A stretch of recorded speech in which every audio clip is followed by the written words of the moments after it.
Greetings, citizens, and welcome to Unknown.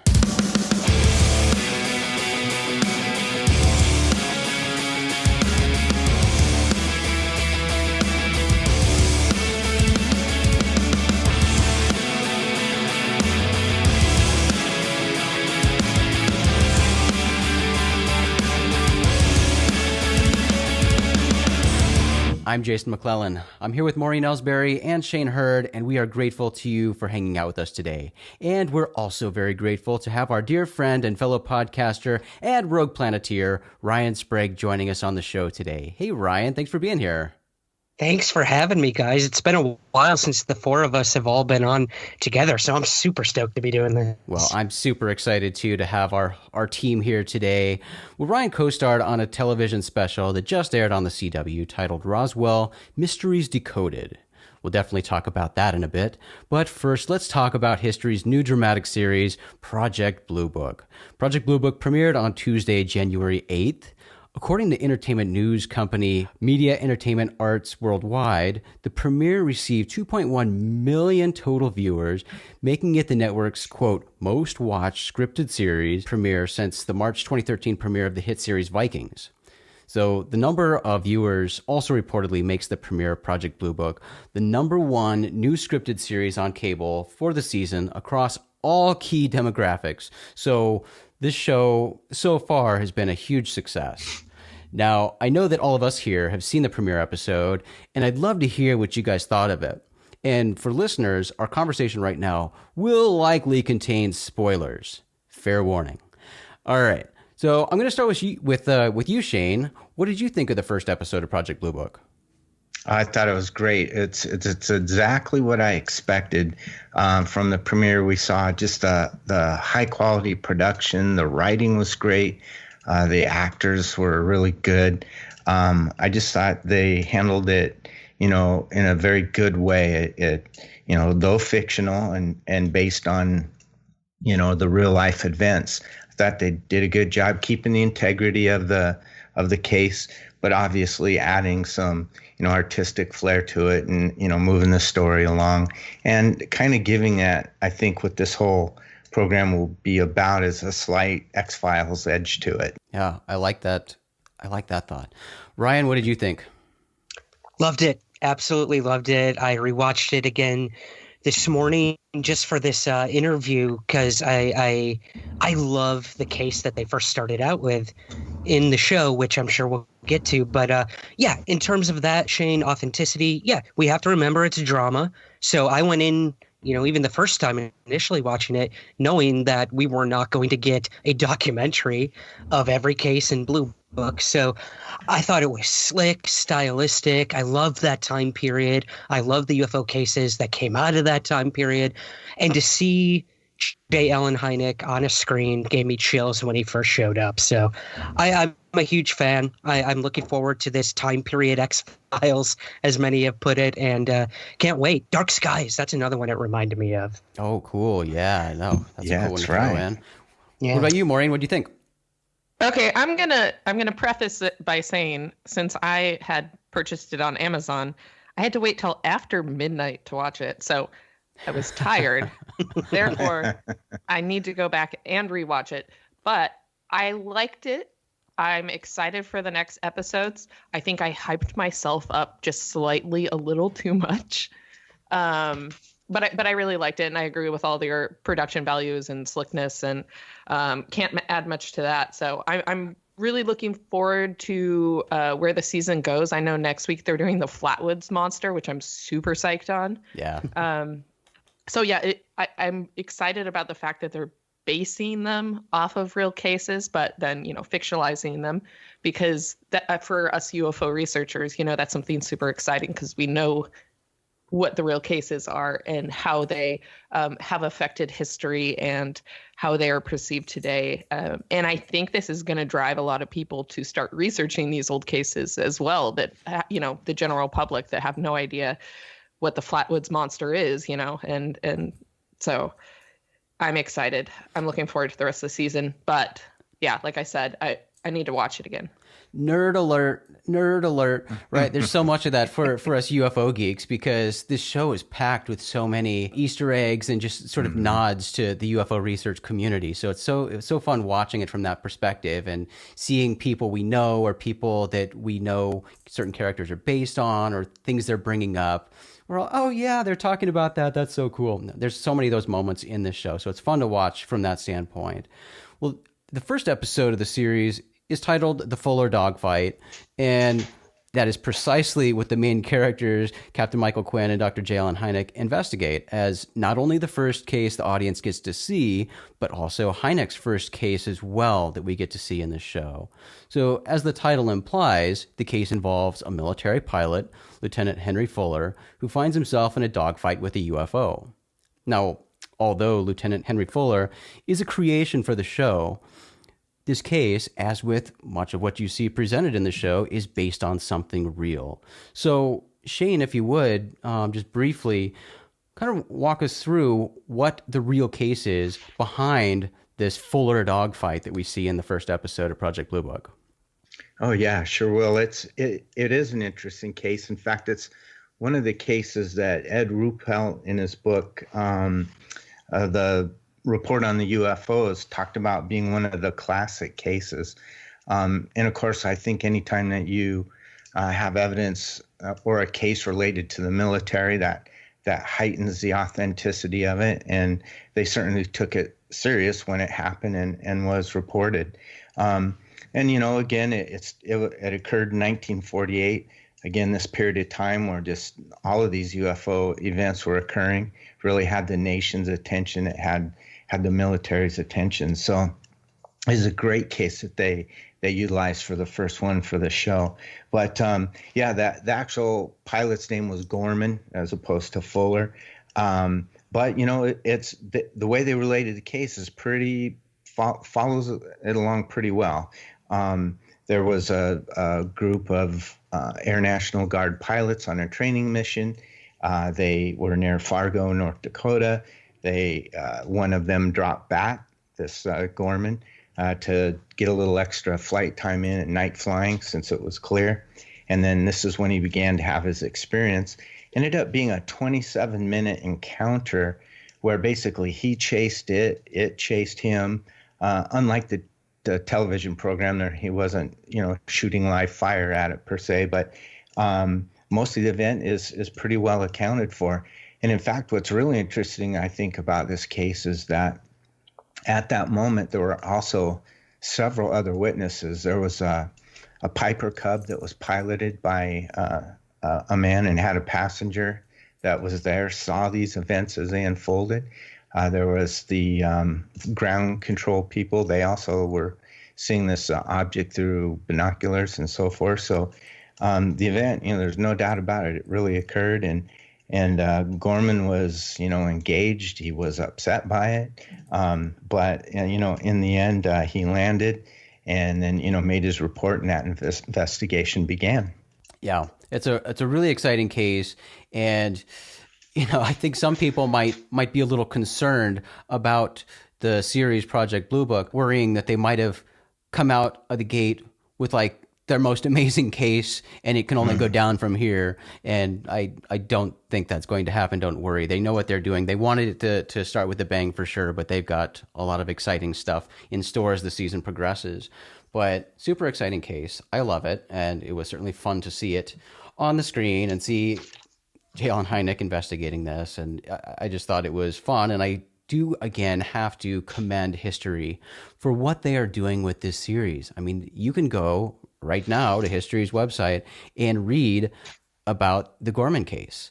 They're putting this real information out as sort of a public education campaign to coincide with the show, explaining the things they're showing in the film or in the series and the real life things those are based on. So that's going above and beyond. They're under no obligation to do that, but I think it's incredibly amazing that they are investing the money and time to do that. Well, did you guys see too on the podcast, at the end of each episode, it looks like they're going to be having like actual UFO researchers and historians explaining the actual case that the episode is based on. I think they had Dolan on this past week, the first episode. I think Right. Jacques Vallée is involved. Like, this is amazing. They're going to great lengths to keep this as authentic as they can and respectful to the case history. Yeah, and I think an interesting thing about this case too is this period of time, this wasn't the only time an Air Force pilot spotted an object like this in the sky. We also had the Mantell case the same year where, he died from allegedly passing out from lack of oxygen and having his plane tumble to the sky. So it's not like, and everyone said that he was chasing Jupiter. Oh no, I'm sorry, Venus. And that was the cause. And yes, Venus is a culprit of being mistaken for a UFO, but especially with the Gorman case with other witnesses, it seems really odd that would turn out to be what it is. So there's like a lot of mystery and intrigue that what was going on during 1948, or was it just so much hype from the Roswell incident happening? There's a lot going on, and people should research this time period for sure, because something strange was happening in the skies. We don't know what was the deal with the 40s, Yeah, I thought what was cool too, it was barely touched on. It was just like a single line, I think, by Captain Quinn in the show. But Heineck had asked him, well, have you ever seen anything like this before? And he referred to the Foo Fighters. And of course, we're pretty familiar with the fact Foo Fighters were both in the European and Pacific theater during World War II. However, I hadn't really heard of anything stateside, since that time. And when you heard the description, both in the actual case and then saw it on the show, I mean, this object was very reminiscent of what was described as Foo Fighters. So, I mean, there's really some depth behind that case and the program, and you got to hand it to them. They've done a great job with it, and I'm super stoked that they've got the response from the community and those numbers are that high. Yeah, I too, not even containing Project Blue Book, the fact that they were looking at like the day the earth stood still, what Hollywood was doing at the time too. And there was another line, Shane, that I caught too, which I really liked, was, we're at war with Hollywood right now to control the UFO topic and the information. So let's start this Project Blue Book in response to all these pilot witnesses, Mantell, Whittier, Gorman, all of these, even Roswell, these all prompted Project Blue Book. It wasn't just some kook seeing these things. It was the military. So I thought it was really cool that they touched on that sociological aspect at the time too of Hollywood and the media. And they're not going to go with what the military says. They're going to do their own thing. So let's control the narrative. So that was really interesting too. I thought that they tackled in the first episode. There are kooks in the military too, right? Yes, I'm well aware. So I'm enjoying the show so far. I know the first one may have seemed a little slow to some people, but again, you're starting a show from scratch. You've got to establish your characters, and that's a big part of it. So this character development, I think, is going to go, in a way we all hope it will. It's going to be really good, really strong characters, really well-developed characters. The writing in this is great. And again, with having two of Heineck's sons as consultants on this show, we're really going to see some good character development with Mimi, I think. So that's going to be coming, Heineck's wife. And, I will say you might want to check out, if you're a podcast listener, which I hope you are, because this is a podcast and you're listening to one. But Sci-Fi's website, Sci-Fi Wire, is doing the official Project Blue Book podcast. It's just called Project Blue Book Official Podcast. And they're doing it after every episode. And they're having people on the show. The first episode they had the creator of the show on.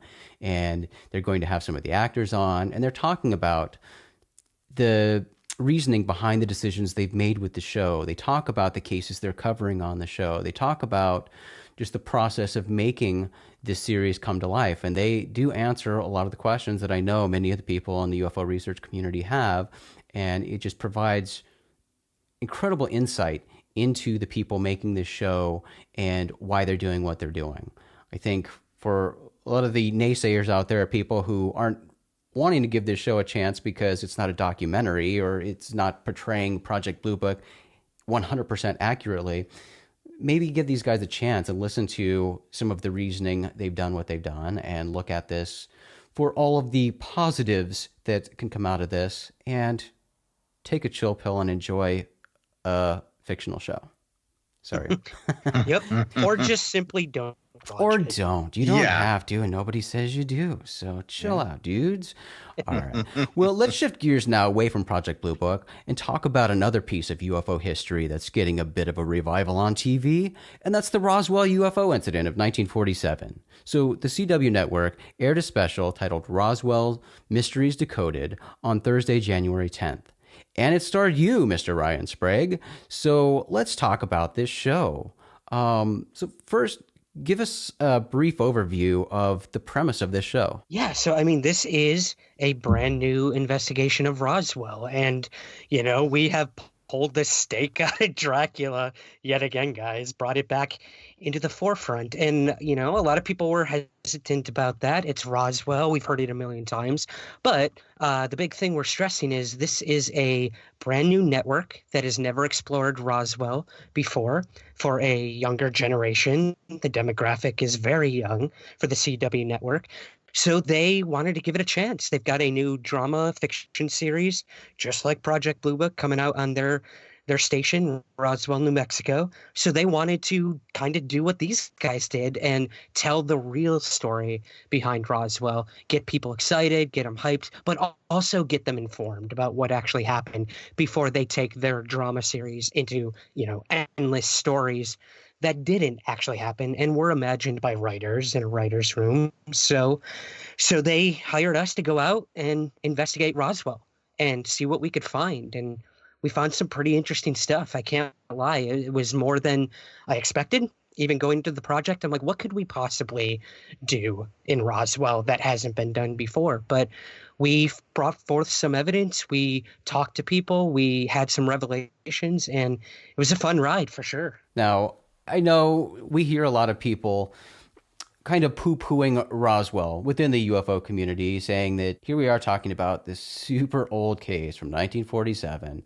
It's been beaten into the ground. Roswell's been done over and over and over again. Let's stop talking about Roswell. But as I've said so many times over the years, I am a Roswell fan. I'm a proponent of continuing Roswell investigation.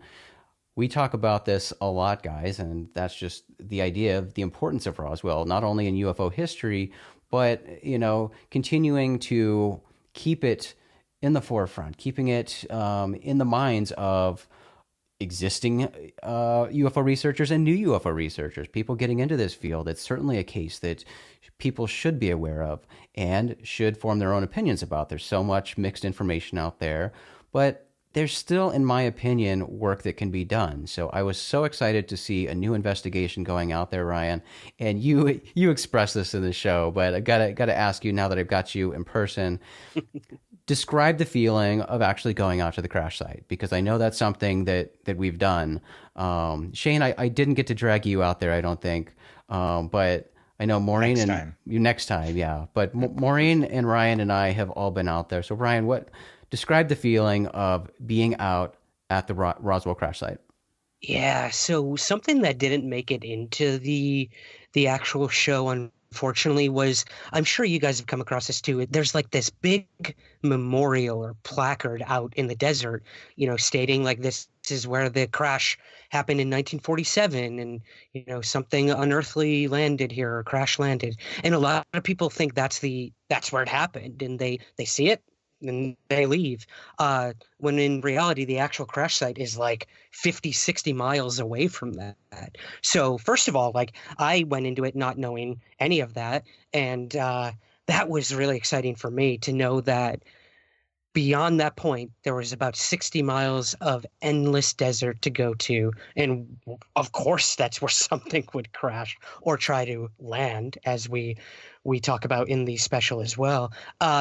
To step foot out there in what could presumably be the actual place of impact, it was amazing, you know, not just as a UFO researcher, but as someone who really likes mythology and stories, it would, to me, it would be like stepping foot on, somewhere where a miracle happened, or where Bigfoot was sighted. It's steeped in such a rich history and mythology. So when I got out of the Jeep and actually stepped foot there and surveyed the area where Frank Kimbler, who I'm sure we'll talk about, brought us to, said this is where it happened, I got chills, as I think anyone who knows this story would. If this actually happened there, wow. I was speechless when I first stepped out, and then I had to get into investigator mode and start asking the hard questions. So yeah, I had that moment of just pure fanboyness when it comes to Roswell, but then it was time to get serious. It's understandable. I mean, Roswell is such a gigantic element of UFO history, UFO lore, and pop culture in general. So to be able to be at the actual crash site, yeah, I totally get it. I felt the same way. Being out there is just sort of an unreal realization that, wow, I'm out here in the Roswell crash site. Kind of awesome. Yeah, so, it's crazy. And you got to be there with... freezing. Freezing, that's funny. So you get to be there with Frank Kimbler. I've been out there with Frank Kimbler as well. I have tremendous respect for Frank Kimbler.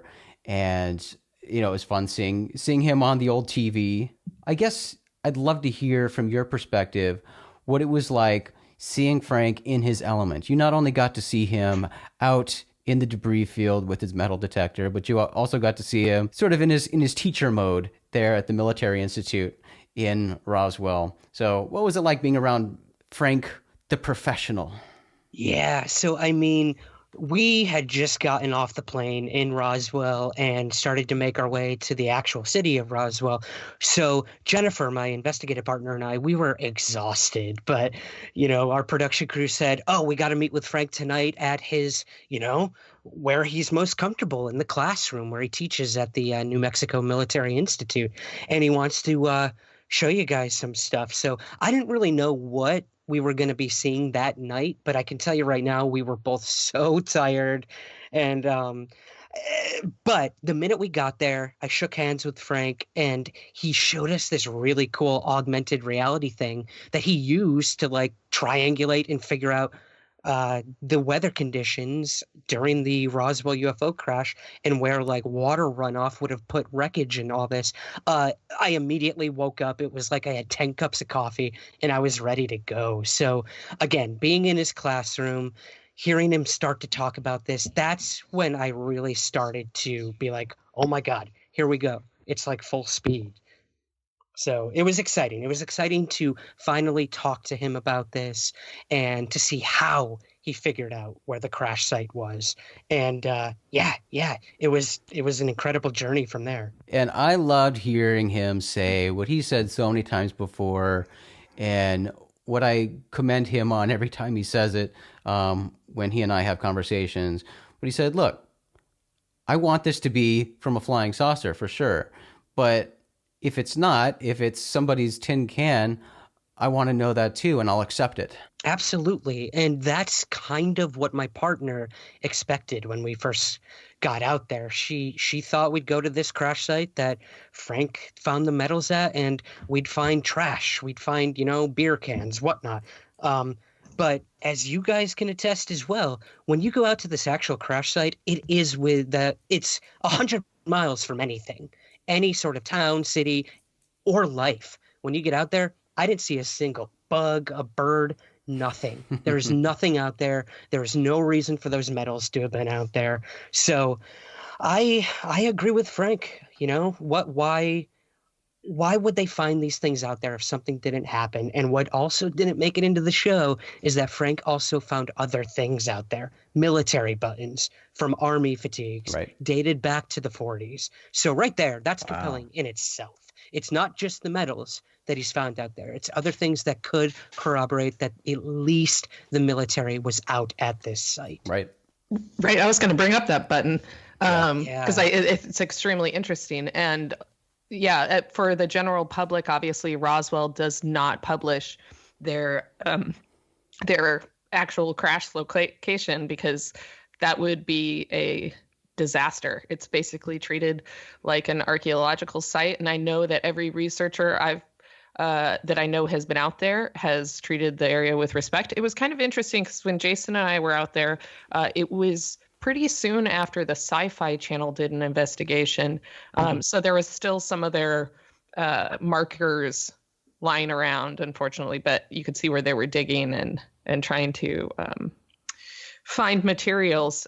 Speaking of materials, so I was interested to see what Frank's reaction was going to be after you got the results that were varied from his results in the lab, but I did not see that.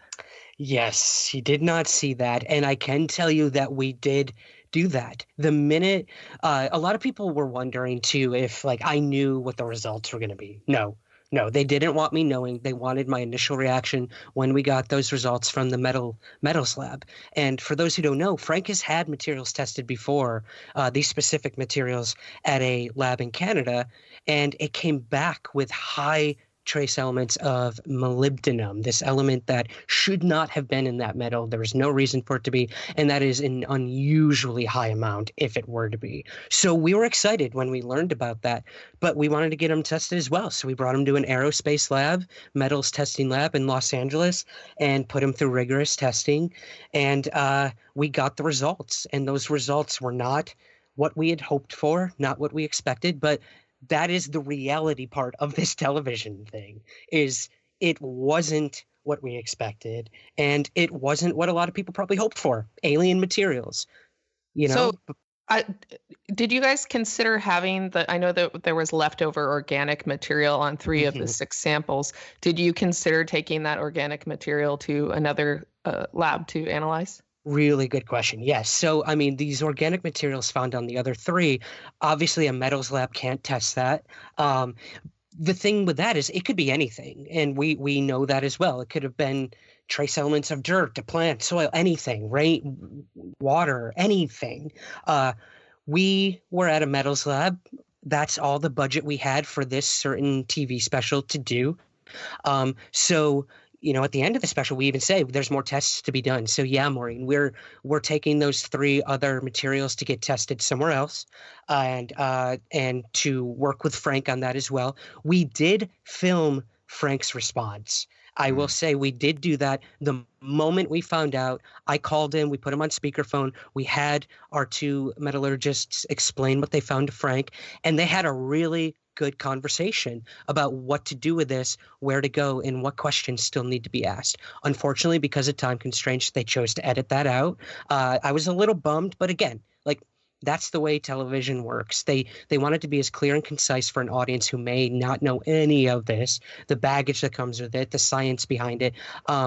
So yeah, I can tell you right now, we're already in the works getting those other things tested. We hope to go back to the site and look for some stuff with Frank, and we have a bunch of testimony that we're still looking to get from a lot of people directly involved, indirectly involved, but yeah, it's a journey we've kind of really only begun, and I'm excited. So Ryan, I don't know how much you can talk about this, but you mentioned it before. Now, this was a one-off TV special that the CW did, but that is not the end game, right? I mean, the hope is for there to be more sort of growing into a series, right? Yeah, I mean, in terms of if it's just Roswell, I can't really speak to or not. I mean, these things are just, change every day. Right. What we did is we were hired to do a 1-hour special about Roswell, and that was to run in tandem with the fictional show coming out, Roswell, New Mexico. They wanted to get people excited, get them informed, so we did that. We did our job. We delivered it to the CW, and it kind of blew them away. They had no idea how extensive the case and the cover-up actually were when it came to this. So they were super excited, and they even had us film additional material where we said we're not done. There's still so much more to investigate. So, take that for what it's worth. I think they're excited to keep exploring this. We clearly are excited to keep looking into it. I mean, you guys know the dead ends that come with this case, and every time you think you have an answer, something changes. So I hope that they want more. If people do want more, let them know, because we're ready and rearing to go. I'm optimistic and just really excited to see this sort of new thing that's happening. You know, we're seeing it with Project Blue Book and then with Roswell, seeing networks that have this interest in the real life element of UFOs, UFO history, UFO cases, the reality of UFOs, and taking Roswell, you know, feeling that desire or seeing the interest for the audience to have the real life foundation laid to then go into a fictional show with history, providing the real life history behind the things they're presenting in their fictional show, Project Blue Book. That's so exciting to see. And I mean, we all know that the UFO topic is very popular in pop culture, in Hollywood. We see it in so many TV shows, so many movies, but now we're having networks want to go further and bring the reality, the actual reality into these reality shows or into TV specials or things like that. It's cool, man. It's a cool new world. I like seeing it. Me too. I mean, even if it wasn't Roswell, the fact that we're getting a Project Blue Book show alone was enough for me. Yeah. You know, we've got our thing. We all know there's a lot of other UFO material coming out to the stars in terms of television shows, documentaries, movies. I honestly think this is part of that to the stars syndrome. And I love it. I love this ride, and we'll see where it goes. I think it's responsible of these TV networks to do this, to get the actual information out there, and I hope we see more and more and more of that. Well, absolutely. Bring on the extraterrestrial invasion, Hollywood. Please do. Ryan, for anyone who wasn't able to catch the show when it aired on the CW, how can people check it out? They can go right now to cwseed.com. It is completely free to stream. It's an app as well, so you can get it on all your devices. It's the recommended one right now, right at the top. So I hope people will check it out. If you do want more, let CW Seed know. We're ready to go. And I hope people like it. And please reach out to me. Criticisms, questions, comments. I am completely open. And you have to be willing to do that when it comes to Roswell, for sure. Yeah, it's a really good point. Really good point. Well, I enjoyed it. There's lots of quote-unquote cameos on this show, too, for UFO researchers. You'll see a lot of people you recognize. Fun show. Check it out. Well, citizens, we invite you to come join us in the Rogue Planet Facebook group at facebook.com/groups/Rogue Planet and let us know what you thought of the first episode of Project Blue Book, what you thought of Roswell Mysteries Decoded, or anything else UFO-related that's on your mind. You can find more episodes of Unknown on Apple Podcasts, Stitcher, Google Play, iHeartRadio, YouTube, all the podcast places. Unknown is a Rogue Planet production. Big thanks to our talented friend and fellow Rogue Planeteer Caleb Hanks for the show's intro and outro music. Of course, you can always find this show at rogueplanet.tv. Rogueplanet.tv is your home for all the strange. It's also where you can get your own Unknown t-shirt from the Rogue Planet store. Just go to store.rogueplanet.tv. Thanks again for hanging out with us today. I'm Jason McClellan. I'm Maureen Elsberry. I'm Shane Hurd. And I'm Ryan Sprague. Do us a favor, friends. Always treat the UFO subject with the cautious and responsible skepticism it deserves. Question everything. Have the courage to form your own opinions. Keep the truth as the focus of your quest, even if the truth conflicts with your own opinions. And, of course, stay strange.